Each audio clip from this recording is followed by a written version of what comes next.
Um dia depois do anúncio histórico da retomada da relação diplomática entre Estados Unidos e Cuba, os dois países discutem um encontro entre seus presidentes. E os cubanos libertados pelos americanos chegaram hoje a Havana. Os três homens se encontraram com o presidente Raul Castro. Eles foram soltos em troca de 2 prisioneiros americanos, também acusados de espionagem. Alas Gross, um dos beneficiados, agradeceu a Obama e disse que já era hora dos dois países superarem a tensão. Esta decisão do presidente Obama. A reaproximação de Cuba e Estados Unidos, depois de 53 anos, foi resultado de uma negociação que durou 1 ano e meio, com o intermédio do Papa Francisco. Foram vários encontros secretos. O decisivo foi no Vaticano. O governo americano prometeu abrir embaixadas, facilitar exportações, autorizar viagens entre os dois países e levantou a possibilidade de Obama visitar a ilha comunista. Os jornais estamparam as notícias. Em Cuba, o estatal Grama mostrou o pontífice e destacou: os americanos voltaram. O Washington Post ironizou e afirmou que os famosos charutos cubanos estavam retornando. Mostrou um dos maiores fãs, John Kennedy.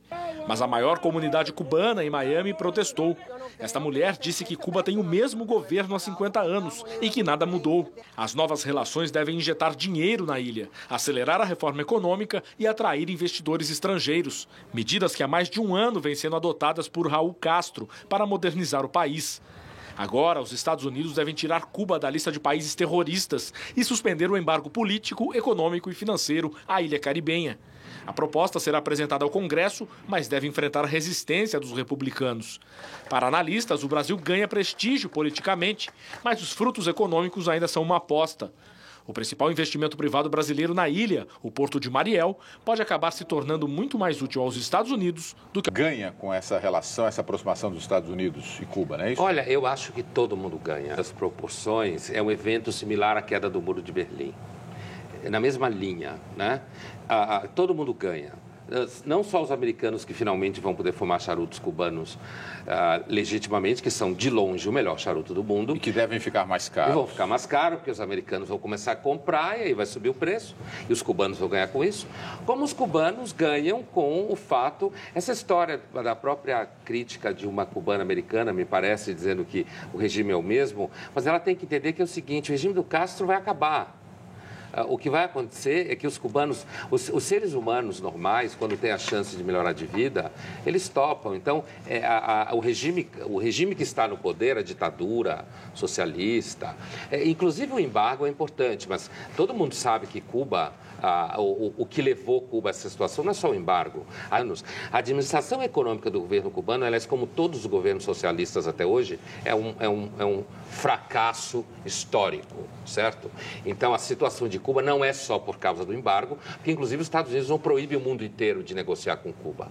Agora, eu acho que essa notícia é o grande legado que Obama vai deixar. Finalmente ele acertou, porque até hoje ele não acertou em absolutamente nada. Ele acertou isso daí, isso é fundamental e para Cuba eu acho uma maravilha. Aline, Maria Zita Lima aqui. Estou muito feliz pelos cubanos e muito feliz pela estratégia inteligente do Obama. O Obama então deu show, é isso? Você acha que vai ter um ganho agora nessas liberdades em Cuba ou não? Olha, é possível, apesar de que isso não é automático, mas é possível, acho até bastante provável, mas precisa acabar com o embargo, porque há, então, uma retomada de relações diplomáticas, uma possibilidade de algum investimento, comércio e tal, mas há ainda um embargo que permanece. E agora é o momento, então, de dar o passo além. Porém, para isso, é preciso que o Congresso Nacional norte-americano aprove o fim do embargo. Não cabe ao presidente Barack Obama, então esse pode ser um problema.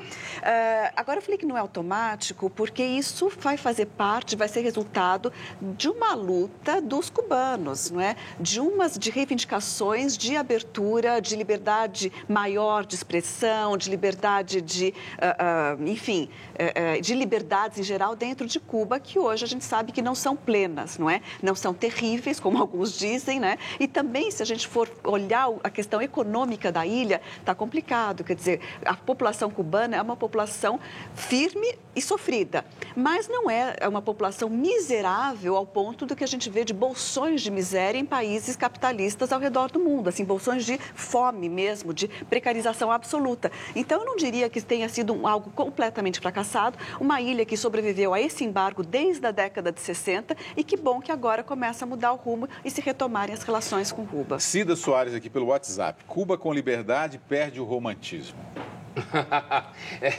Mas que às vezes o romantismo para quem olha de fora é lindo, mas que para quem olha de dentro não é tão lindo. A gente tem que tomar cuidado para não ficar sonhando que Cuba permanecesse uma espécie de parque temático de uma utopia que acabou. E os cubanos pagando a conta desse parque temático. Quando eu vivo num sistema, num país aberto, onde tem economia capitalista, onde eu compro o que eu quero e tudo bem. E aí, quando eu quero ir ver como é que é supostamente a resistência ao capital, que eu acho uma frase engraçada essa, eu vou a Cuba e fico lá brincando no parque temático de utopia. Os cubanos é que pagam a conta, né? Daqui a pouco os cubanos, essa geração, quando rodar, começar a ter gente mais jovem, eles vão perceber como é melhor você viver num lugar onde a economia não seja disfuncional, né?